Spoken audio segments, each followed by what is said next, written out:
Welcome one and all to episode 7 of A Wild Podcast Has Appeared, the official Pokemon podcast of Comicbook.com. I am your host, Jim Viscardi, and with me, as always, is Megan Peters and Christian Hoffer. Guys, welcome. Hello. This is the week we've all been waiting for. This is E3 week, and we got kind of news. Listen, enough news to make me happy. News of all. Yamper. This is a Yamper. All right. podcast. Before we go down the Yamper tangent, Jesus, Christian. If you're new to this show, Wild Podcast appears every Thursday on iTunes, on Comicbook.com, Stitcher, iHeart Radio, anywhere you can get podcasts. This show is there. And if you're new to the show, we break the show down in this way. We go over some news in the front half. We take a little bit of a break, then we come back, and we do a deep dive into the biggest topics of the week to really just sort of unpack them, cry, laugh, all of that together at once. And so, like we said, E3, Nintendo had their presentation. By the time you're hearing this, would have been 2 days ago. A ton of new information about Sword and Shield has come out. Obviously, we're going to talk about that. We are going to talk about some Pokemon Go stuff. Mewtwo Strikes Back we will be talking about. And some more. We'll see where this takes us. And as always, everyone's favorite part of the show, the very, very end. Christian regales us with a fact, tries to stump us. So far, they've all been great. Christian has a 6 for 6 track record up until this point. We've seen it pop up in many iTunes reviews, which we appreciate. Thank you. And so we will do that kind of at the very end. All right. Are you guys ready? Always. Yeah, Let's go with the first big thing that obviously everyone is obsessed with. The umbrella news is we were shown 2 new Pokemon during the presentations that are happening at E3 on the floor. And one of them is quite possibly the most adorable new Pokemon of all time, Yamper, and one of the more creepier ones that we've seen in a while since Mr. Mime, whose name now I just forgot now on the spot. Imp or Impidimp? Impidimp. Impidimp. Which sounds like a weird BDSM type thing, but we're not going to go down there. Anyway. I mean, you've already just brought it up, so. It's already happened. It's the way he looks, his name. It's really super creepy. Okay, first, let's go over Yamper. Christian, tell us about Yamper. What do we know about him so far? Yamper is an electric-type Pokemon. It's a Corgi. It has a little heart-shaped butt with a little, electric, lightning-shaped tail. And it has a new special ability called Ball Fetch, in which when you're trying to capture Pokemon and you miss with that first Pokeball, Yamper is a good boy and comes back and grabs the Pokeball for you and brings it back to you. Because it is the best Pokemon ever. Yes. It's Bulbasaur level of amazing. I love Yamper. I will have a 6 Yamper Pokemon team. There was fan art for Yamper almost immediately. Yes, because he's a best boy. The greatest doggo. Christian dropped the news in, and then we went to go do, a reactions piece. When I went to go look, I no joke saw at least 7 right there off the spot, different pieces of fan art for Yamper. So much so that Yamper was a trending topic on Twitter for a large portion of the day. Yes. Say what you will about new Pokemon and whatever. There's a ton of people who want to be like, I can't believe Pokemon's still a thing. This quirky Pokemon was a trending topic for the world on Twitter. I mean, this Pokemon Sword and Shield is really knocking it out of the park with these Pokemon designs. First, we had Wooloo, which was previously the best Pokemon, and now that PETA had to say something about it. PETA always says stuff about Pokemon, and then they immediately regret it. They never learn. They never learn to just leave Pokemon alone. Because sometimes they love it, and then sometimes they hate it. They're just clearly trying to buck a trend. I'm sorry, I need to stop talking about this. If you want to know more about my feelings, please read the article on Comicbook.com. I mean, so now we have Wooloo and Yamper, and what's more, Yamper herds Wooloo. So it's a combination of all the best things of Pokemon Sword and Shield. So But I'm concerned because someone out there on some corner of 4chan is gonna start shipping them together, and I'm already upset. I'm pretty sure I've already like blacklisted that word of like shipping, and I'm like, please don't do this. I don't want to do this today. Do we think Yamper is going to be have one additional evolution or 2 additional evolutions? No additional evolutions. He's perfect the way he is. Oh my gosh. I concur with that. But if we are going to get one, someone tried to like estimate their Yamper stats, and they seem pretty low. It seems like kind of your basic early in the game Pokemon, which makes sense because we've already taken a look at it. So it probably will get 1 evolution. I doubt it'll be a twofer.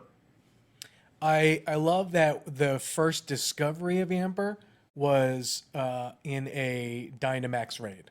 So not only it wasn't even just like a little baby Yamper, it was a giant Godzilla-sized Yamper. Yes. Well, it was a gym battle. Oh, so was it? So E3 is doing a rollout of their demo that they're doing is basically you go into a gym and you challenge a couple of trainers, but one of the Pokemon that you have a choice of that's in your team is Yamper. Basically, so you can beat the snot out of this. It's a water type gym leader, so Right. That gives you the option to just murder her with your humongous 50-foot tall corgi. I'm also just such a fan of the fact it's a corgi. I mean, Pokemon fans have really wanted just like a dog Pokemon like this because we've had like between the legendaries and they're not really legendary. Everywhere. They're not really legendary dogs. We needed a pure breed best boy, and we finally got one. But also the fact, it's so well timed because it's a corgi, and obviously corgis have such a tight relationship within the United Kingdom and Britain. Right. I mean, Queen Elizabeth has got a whole bunch. She has her own cars for her own corgis. Those are like the ultimate corgis. So I just think that's such like a cool tie-in. But also, if we do have to have an evolution for Yamper, which I know is going to happen and it's upsetting, I just want them to evolve into the Queen's dogs. That's it. I don't want it to change. Yeah, that's literally it. I don't want it to change anything else, except I want him to maybe become a little fatter, and I want him to wear a crown. Pokemon, are you listening to me? Total and complete tangent. When I was writing up the Yamper article yesterday, I found out something interesting about corgis. You know what the corgi word, why corgis are called corgis? Why? That is the Welsh word for dwarf dog. They're literally, because they're from Wales, so it's literally just, they call them dwarf dogs. That's kind of adorable. I appreciate everything about corgis are adorable. All right, let's talk about Impidimp for a second. But do we have to? Impidimp, there is something special about Impidimp. He is the first ever Dark Fairy dual type Pokemon. So this Pokemon might actually be relevant in like the competitive scene because it's only got a handful of weaknesses and it's like totally immune to like Psychic type and Dragon type attacks. So that's going to be pretty useful. Mm-hmm. It's also creepy as hell. Yep. I don't know. I don't think it's creepy. I just think it's kind of like a generic looking demon-like character. The only way I think I'm going to be interested in this, and I keep making this joke, is if they like one of like, I'm sure Impidimp will have like 2 evolutions, and if his final evolution is not Devilman, then Japan has missed the ultimate opportunity, in my opinion. Like, come on, you're right here.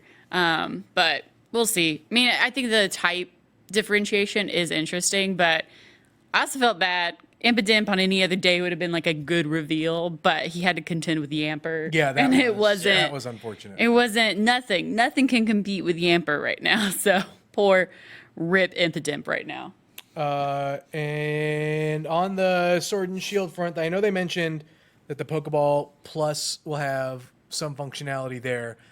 Yes. Is that basically all we know, or did they say what it was going to be? We know, so it's not going to be like in controller, like in Pokemon Let's Go, so you won't be able to like have the Pokeball and throw it at the screen and it works.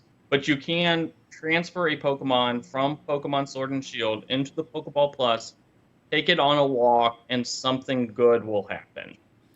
For those who are not watching the video, Christian did that in air quotes. Yes. He clearly does not believe that the Pokemon Company will follow through. with something. No, I do believe something good will happen. Well, then you wouldn't put it in air quotes. It's because it's insanely vague. Yeah, I'm sure. Some it could be like, it likes the Pokemon likes you a little more. It could be it like evolves into an entirely new Pokemon. Oh, It that would could be pretty mean cool. you get Melton for some reason. Like, it could literally mean anything. It But could what be you are telling me, in real life, that would be something good. yes. But Christian, what you are telling me is theoretically, I could put Yamper in my Pokeball Plus, then go take Yamper in my Pokeball Plus, use it as a ball to play fetch with an actual Corgi. Yes, we Cool. could have some I mean, you'd probably break. That's the like Pokeball Plus, Inception. but- No, don't worry about that. Don't worry about that. Corgi Don't worry on about that. Corgi on Corgi, just layers of Corgis everywhere. And then you can go home and with your Pokemon sleep device, you can put your Yamper in there and then have your actual Corgi sleep on top of it. That's it. That's all I need. When is Pokemon actually coming out with merchandise for Yamper? That's the last thing I'll say about it. I know. It needs to be ASAP. I need to buy it all. Yes. This we'll literally have a Yamper episode where we just show off the Yamper merchandise. That's all I need. Yep.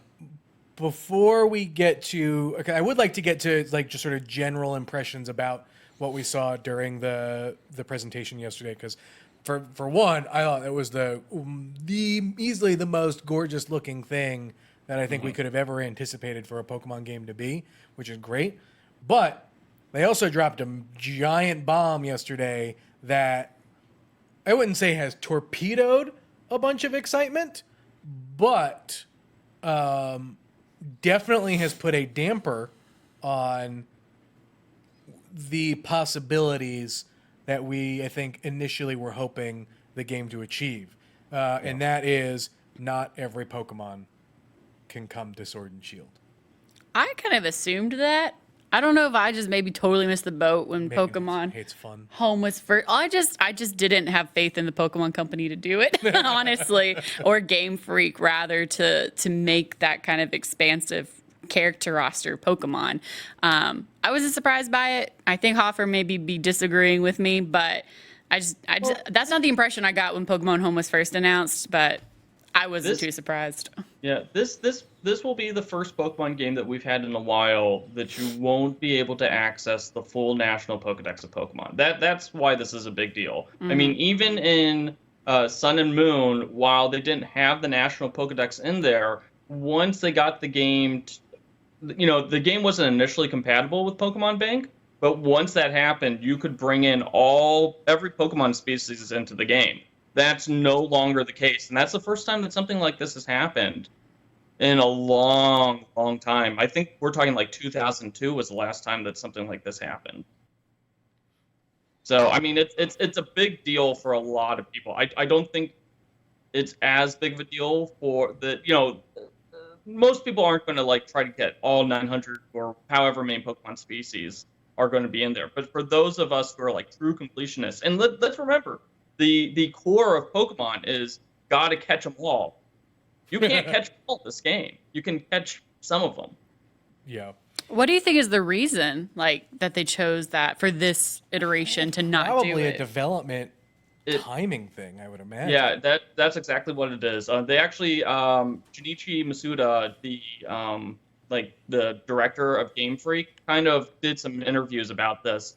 And in Pokemon Sword and Shield, they talked about how they kind of like increased the quality of all the in-game sprite.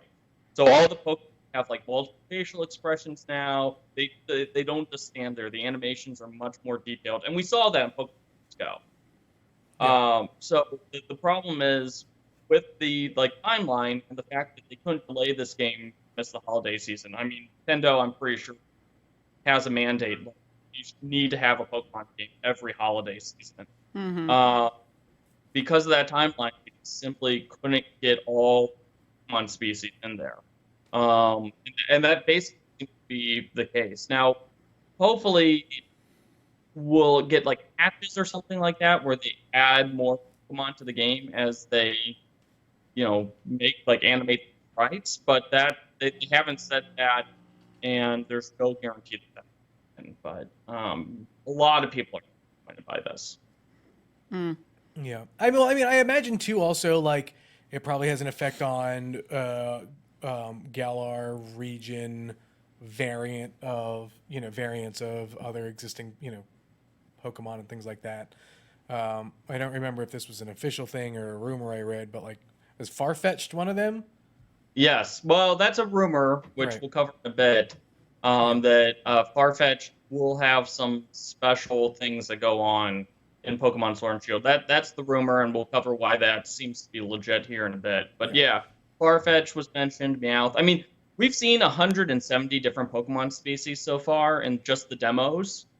So, I mean, this is still going to be an expansive Pokemon game. Hopefully, we have more than like the 400 that we usually see in these Pokemon games, like Pokemon XY and Pokemon Sun and Moon. Both had about 400, 450 Pokemon species in their regional Pokedex. So, hopefully, we see more than that number. Right. Like, but if we see like 600 or 700 Pokemon species in here, I think most people won't notice. Yeah. Mm-hmm. All right. Moving on to another news item of the day. We don't have our special Detective Pikachu friend sitting here next to us, but I think in the most unanticipated product reveal from the Pokemon Company, and I don't think anyone was expecting this one. We're getting a crying Pikachu plush. It only makes sense because Japan.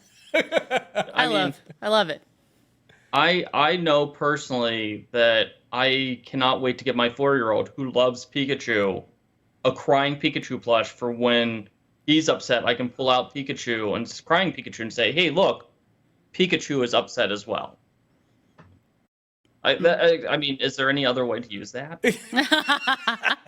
I mean, other than like completionist theory, but I mean, essentially, the Pokemon Company announced like a slew of new plushes from brand Presto that are coming out in honor of the new Pokemon anime film that comes out next month, which is a remake of the original 1999 Mewtwo Strikes Back. So, Pokemon Mewtwo Strikes Back Evolution is coming out, so we're gonna get to see that horrifically sad anime scene of Pikachu just crying. In that new. And yeah, they released a plush, and when I was looking at it, it's just a frowning Pikachu. Its ears are drooping. It's got little tears in its eyes, so it's pretty sad. For you to bring with you to funerals. Yeah, it's pretty messed up, but there is good news. They're also releasing the satchel-wearing Dragonair that shows up at the beginning of the film.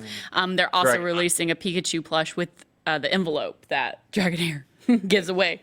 So I would not be surprised if in a couple months from now we get the surprised face Pikachu as a plush. Oh yeah, a high-end figure, I expect. Because like it's so funny because I think SpongeBob has done this where they've created figurines of all the different memes that have come out from SpongeBob with his various over the years of the cartoon.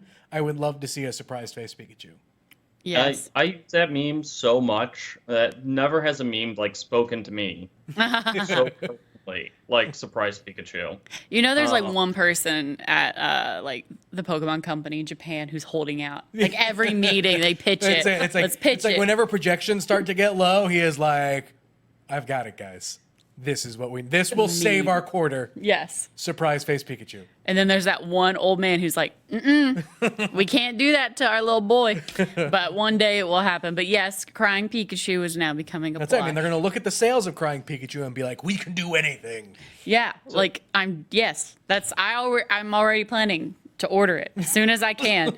I was just like waiting, like when is it coming out? It has to be coming out soon because that movie's premiering in Japan in July. Right. So come on. But it's also premiering stateside Yes, like in a shocking turn of events. at Anime. Anime Expo this summer. Too many anime festivals that have very similar names, and so I always get Yes, confused. and there's always some form of anime in it. But yes, Anime Expo in Los Angeles, the first week of July. They just announced this week that they will be having an exclusive screening of Pokemon Mewtwo Strikes Back Evolution, which is pretty surprising because the Pokemon Company hasn't really done much with that convention to date. Yeah. And it usually takes pretty good couple of months to bring the Pokemon movies once they debut in Japan to America for, the exclusive theatrical screening. They tend to want to make sure they're dubbed, if at all possible. So are they I'm pretty showing the excited. dubbed version? No, they're showing a subbed version.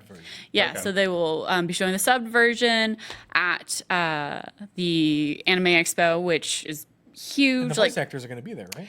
So they've announced at least the director and one or two of the producers is coming, and then one of the voice actors will be coming. I can't remember off the top of my head who it is, but theories have been speculated that the voice actor for either Pikachu or Ash will show up. So I'm very excited. The Japanese voice actors. Yes, the Japanese voice actors. Anime Expo really loves to bring all the Japanese talent as much as possible when they do these premieres. So very much so, they will be shipping them all over here to introduce the film, which I'm not super... Despite being surprised the fact that it's even happening, knowing how the Pokemon Company has tended to not have such a quick anime turnover in the United States, I'm pretty pleased. And I think they understand that there's going to be a pretty decent-sized audience for this film in America because it is basically a one-to-one remake of the original Mewtwo Strikes Back. So this probably, what was it? Was it My Hero Academia that set the record for an animated... full-length anime movie at the box office? Or was that... Am I totally misremembering and just making stuff up? I think it was... It had something. I don't know if it broke the record, but for the quickest earning, to kind of reach a record. But last year was an excellent year for not only Pokemon. Had a Pokemon film did come out last year. The Power of Us had Lugia and a couple other Pokemon in it.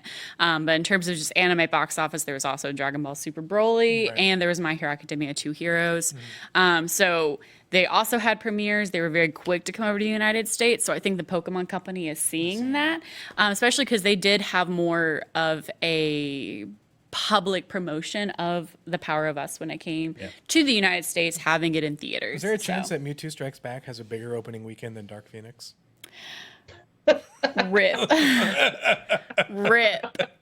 Rip. I would just lose my mind if that would just be incredible. Well, to date, Pokemon Mewtwo Strikes Back, the 1999 film, is the highest grossing anime film domestically in the United States. And how much does that mean? Domestically, it made a lot. It made over 100 million. I can't remember. It was bank. Huge. It made a lot of bank. And that's when all those ancient Mewtwo cards, ancient Mew cards came and ended up in basements everywhere. Yeah, so if I go to this premiere and they don't give me an ancient Mew card, I will riot. There will be riots. So, it's interesting to see how the Pokemon Company is trying to level up the anime presence here, especially with the new Pokemon generation being announced. We will be getting a Pokemon Sword and Shield anime coming out now that the Sun and Moon is starting to wrap up. So I'm interested to see. Also interested to see Yamper. Because I really like Sun and Moon. I'm really liking as an anime. The anime for Sun and Moon, honestly, story-wise, is one of the most compelling that I've seen. I know the traditional kind of ranking is X and Y is the best, and then you go back to season 1 with Johto and Kanto region. But I really love what they do with the Alola region in the anime. So I love the Team Rocket involvement in it all. They're ridiculous. It feels new and fresh, but also something for. And I feel like Pikachu got such a great personality in the Sun and Moon anime, and it's done a really great job of having stuff for kids and for adults. So I'm excited to see where the Sword and Shield will go, and if the characters that are original to that region, the Galar region, don't have British accents in the dub, I will be furious. Oh my gosh, I would love to hear a Japanese voice actor trying to do a British-ish accent while speaking Japanese. Accent. Oh my gosh. I don't even know if that's possible, but now I'm so curious. Level of awful. Oh my gosh. I just need to know how will that work? But that's what I'm planning. That's what I'm pitching. Stay tuned. There will be an article.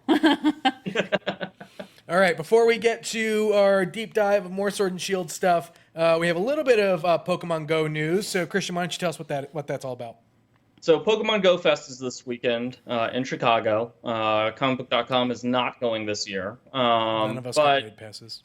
Yeah, unfortunately. But For those of us, and there are many of us, who can't go to Pokemon Go Fest, they're doing global challenges again. So this year they're doing each of the 3 teams will need to get 15 million field research tasks completed over the 4-day stretch of Pokemon Go Fest.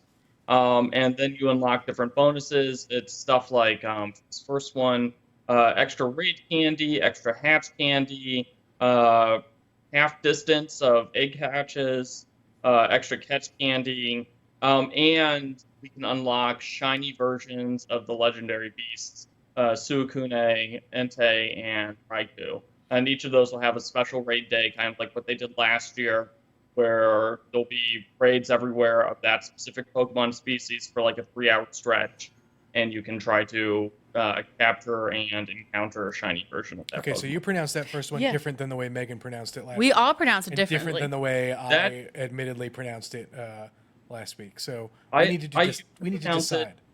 I used to pronounce it Suicune, but then in Pokemon Generations, that mini anime series that came out a couple of years ago, where it was episodes, they had one that was all like, it was the Pokemon Crystal episode, and they referred to them as Suicune. So that's Suicune. Yeah, but the original Fizz like media dub for like one of the like earlier like season was Suicune. Yeah, well, I mean, So that was who knows? Honestly, and they all referred to rice balls as donuts. So I mean, let's be honest. Pokemon doesn't have the greatest dub history, and also we could just sit here and argue about Dragon Ball Frieza. So you know what, Suicune, Kune, I don't care. We all know who we're talking about. how is Frieza supposed to be pronounced? Don't even get me started. This is news to me. Because sometimes it's like, Is it not Frieza? Just Frieza? sometimes it's Frieza, sometimes it's Freezer, sometimes it's Frieja, sometimes it's just a stupid argument. Actually, it's always a stupid argument. Yeah. Yeah. Frieja. Because that's more in line with actually how the Japanese like translation of it is Frieja, and then there's Frieza, because that makes sense because it's a pun, and then that's Freezer in some countries. They didn't even try. So just to like piss off Dragon Ball Z fans, it's just gonna be Freezer. yeah, No. yeah. And then if you get started on the spelling, it gets even worse. So So are any of you going to try and go for the Beasts Bonus Challenge? Or? It depends. Like I'll do the field research challenges this weekend. I always like participating in those. It's fun. You know, the bonuses that they give out are pretty big deals. For the raid day events, it just depends, like what dates they have in mind, and if I have something going on. You know, that's always the problem with those. It's a 3-hour window. I've got a toddler, Yeah. so if it interferes with my real life schedule, I can't do it, and then I miss out. Like I got one of the shiny Articunos last year. And that was pretty cool, but I didn't get any of the other shinies that they did last summer. All right. When we get back, we are diving deep into more Sword and Shield stuff, our impressions of the footage that we saw. Plus, there's a bunch of rumors out there. We're So gonna many. talk about them. All right.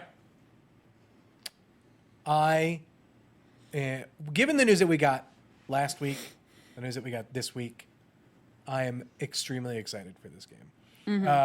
Just in some of the plain surface level user interface design aspects of this game, it already feels like 10 steps above Sun and Moon. Absolutely.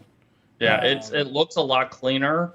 They've implemented a lot of like some of the design elements from Let's Go. I noticed in UI, like it tells you which attacks are effective and which attacks are super effective. That all is a lot closer. I think that's a really great move.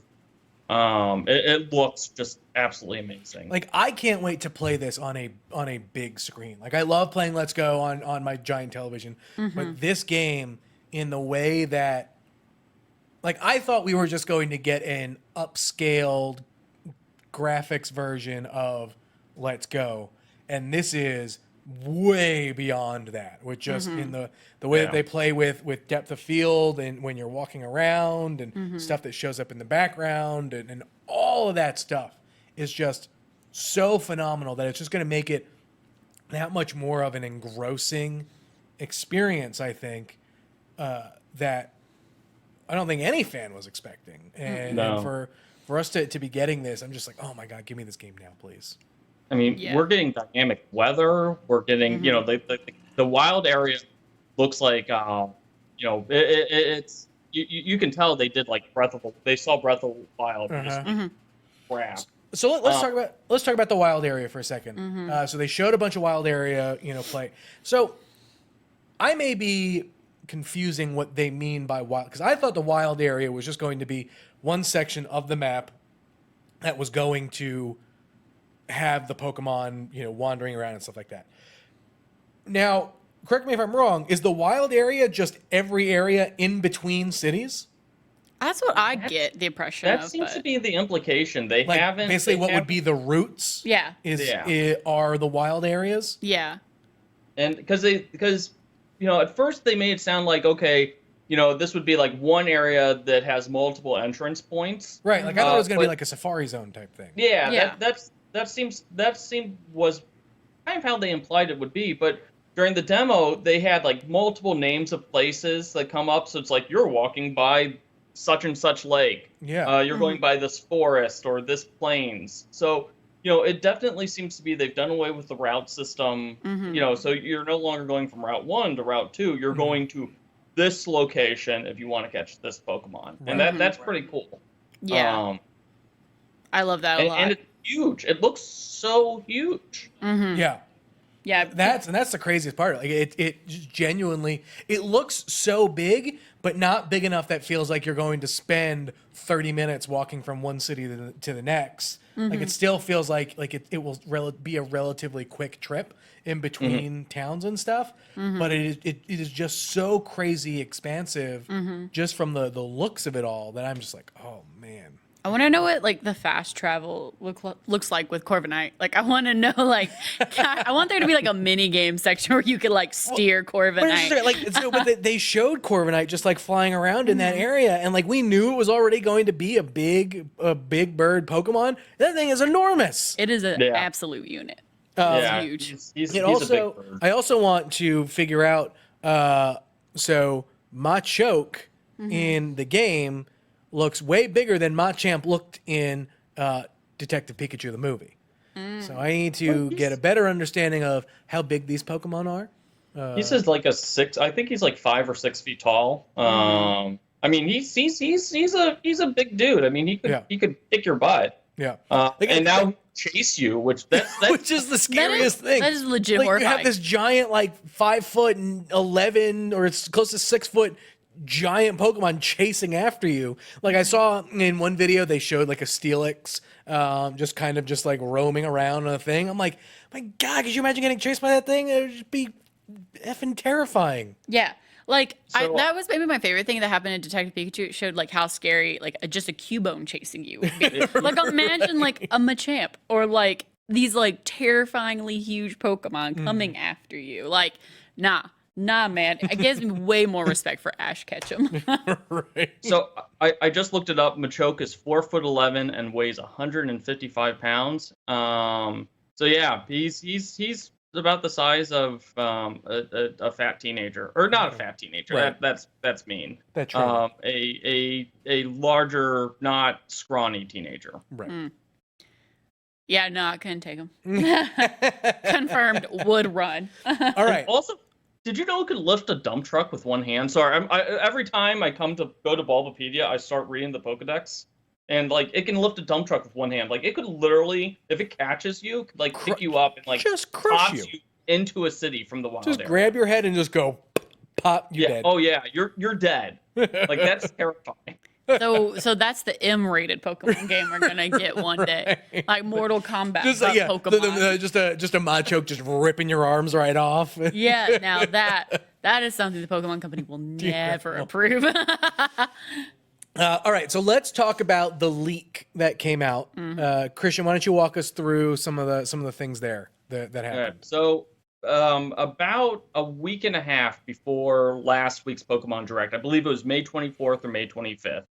Someone posted to 4chan. Now, we need to qualify that, one, people make leaks, and I use the air quotes again, podcast people, to 4chan all the time, and they're almost always just blatantly false. It's just Right, and people wrong. make something up, and because you're anonymous on 4chan, you can get away with it. Yep. But this one named several aspects of the game correctly weeks before the Pokemon Direct. It named your rival in the game, Hop. It correctly called out Dynamaxing as the new mechanic. We got descriptions of Zacian and Zamazenta, the legendary Pokemon. We got Leon, Wooloo, the wild area, max raid mechanics. We got a lot. This leak got a lot of stuff correct. So people were like, "Huh, that's pretty interesting that this leak was right." Then with the Sword and Shield info that got released yesterday, they got even more information correct, including Yamper. They called it Pamper, but Pamper, Yamper, basically the same thing. They called it a corgi Pokemon. And they also got the gym leader, Nessa. They named her too. So it looks like this leak is accurate. So one of the things it brought up was Gigantamax. Yes. Which is... So there's going to be a second mechanic called Gigantamaxing, which, unlike Dynamaxing, which just makes your Pokemon big, it will actually change what your Pokemon looks like. They gave a couple of examples. They said that Gigantamax Pikachu would look like his original chubby look from Pokemon Red and Blue. Yes! We apparently Lapras will have some sort of like musical component, like there's musical notes and bars on its shell. And Meowth would be a long-bodied cat of some kind. So these are pretty substantive changes. Yeah. So like long cat Meowth. So yeah. What we're looking at. Perfect. Yeah, like a cat a Meowth that actually looks like a cat. Before we move on to some of the other stuff that got mentioned, I think there are a few things that we should talk about that were confirmed-ish. One, that Dynamax is replacing Mega Evolutions and Z moves, which to me, thank God, because I hate them Z moves. But I mean, this is kind of like how Z moves replaced Mega Evolution in the last game. Yep. So, just because it was replaced in the main game doesn't mean that we won't have access to it later. Although, who knows, because we can't access all the Pokemon. So that was going to be the question I bring up. If you bring in a Alolan, like, I would imagine you can bring in a Alolan Pokemon into Sword and Shield. If you bring in a Alolan Pokemon that had a Z move, do you lose that ability in Sword and Shield? That I'd be surprised that they would like. Again, it kind of falls back to like the timeline and the production issue. Like, I would if they would even have time to. But I would imagine you couldn't because you wouldn't have Z crystals. Like your trainer would not have the band and the Z crystals and all that. So you wouldn't be able to. But does it set up like for a thing like maybe after you beat the game? Oh, here's this thing that we found in the Alolan region. You won this, and do they introduce? Yeah, that's what I think they're gonna do. I mean, that's what they did with Mega Evolution and Sun and Moon. Was like after the game, the two assistants from the Kalos region were like, "Hey, here's a Mega Evolution band. Hey, by the way, Mega Evolution is awful now. By the way, it does terrible things to your Pokemon, but use it if you want." Yeah, I very much feel like at the end of the game, you're gonna like go back to your home or whatever, and there's gonna be like a box shipped to you from like the Alola region from an anonymous user. It's like, "Hello, please try this." We don't have any inklings on who or what the professor is going to be. Yeah, we do. Yeah, we do. Oh, we do? Yeah, we got. I totally missed that. Yes, a sweet little female old lady. Professor. It's Professor Magnolia. She's a little old lady. And her daughter is Sonia, right? And her granddaughter is totally Sonia. missed Yeah, granddaughter. Everyone's. I mean, Sonia was everyone's like new favorite Pokemon character, and then they came out with Nessa. So now who knows? This is another Blue and Yamper situation all over again. But yeah, so yeah, Sonia, she's the granddaughter. So some of the other leaks also included what was that?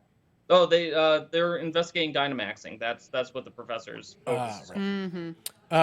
So one of the other leaks also included the the evolution next steps for the 3 starter Pokemon.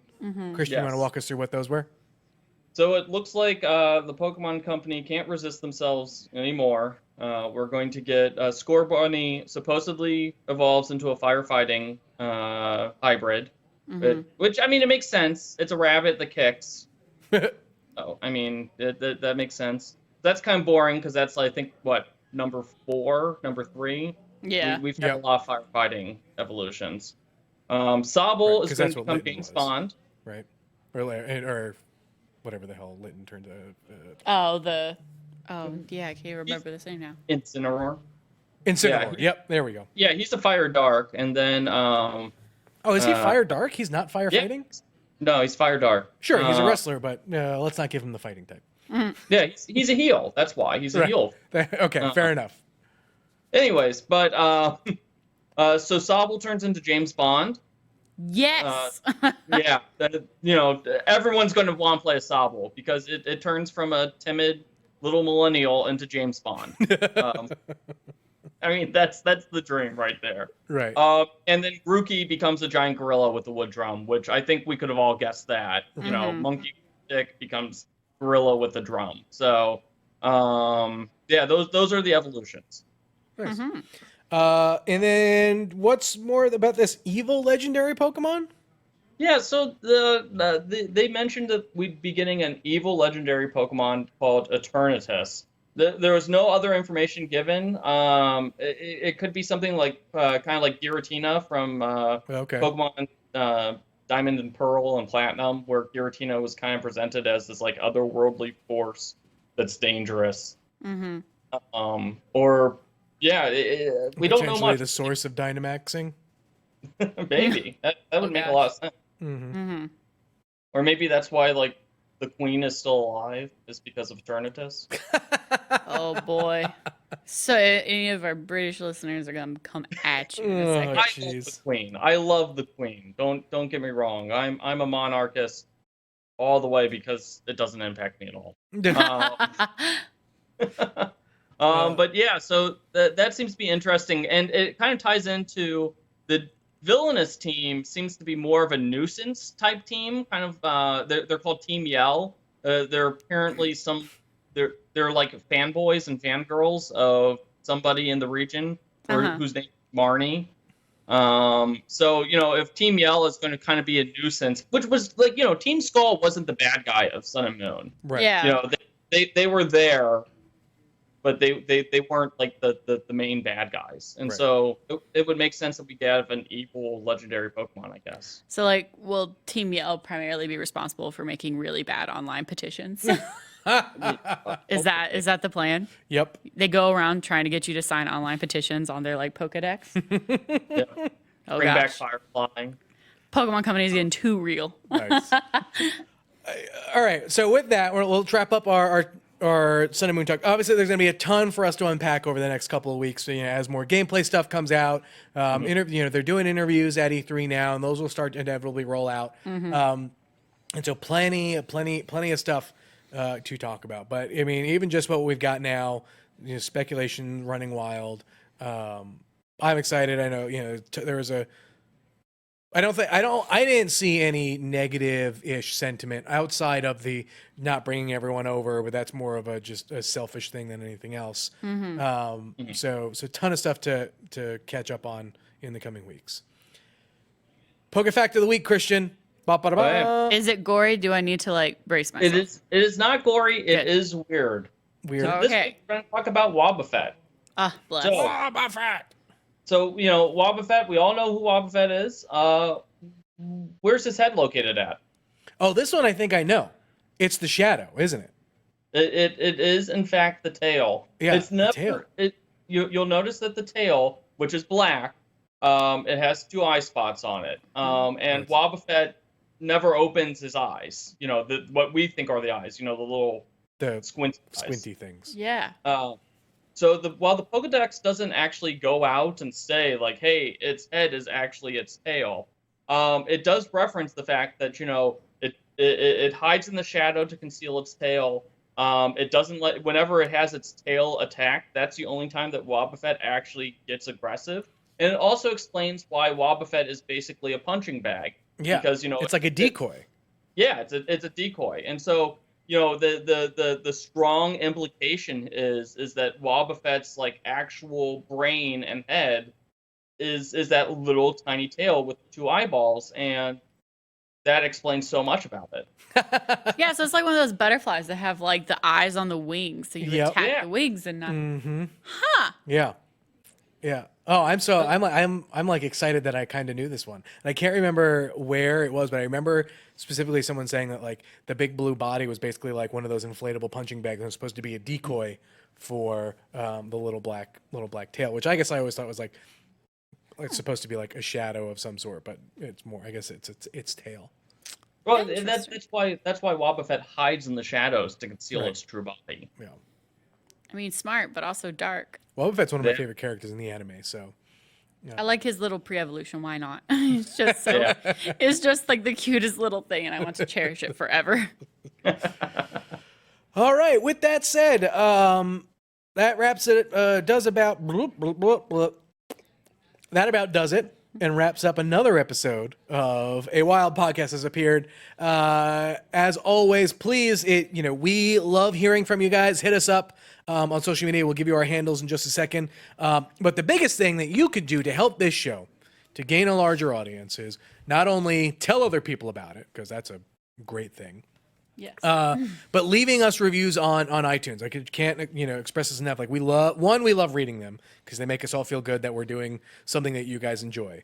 But 2, they help more people discover us. We're starting to climb up the ranks when you start searching for Pokemon, on iTunes and stuff like that. And so, more and more of you guys are coming to listen each and every week, and we love it. We appreciate it.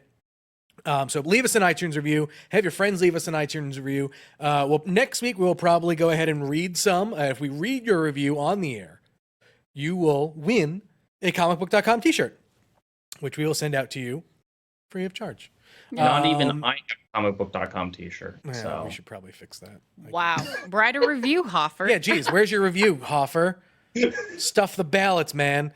So like I said, Wild Podcast appears every Thursday wherever podcasts can be found. And as always, there is a ton of Pokemon coverage, especially with E3 this week at Comicbook.com. A lot of it from Christian, a lot of it from Megan, a lot of it from Nick, and the rest of the team here.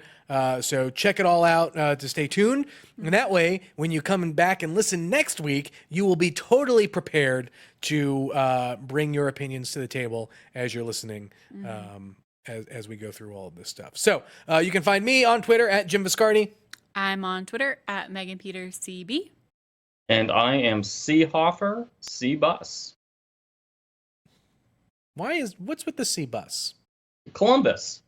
It's Oh. Comicbook.com, CB, and also Columbus. It's clever. C Hoffer, C Bus. It's not. It is pretty clever. It's kind of just like I see Hoffer and I see a bus. To take me to Hoffer. Also an alternative one. That's what my son does every time he sees a bus. Hey, look, a bus. I see bus. Yes, perfect. Well, with that, we will see you guys next time. See ya.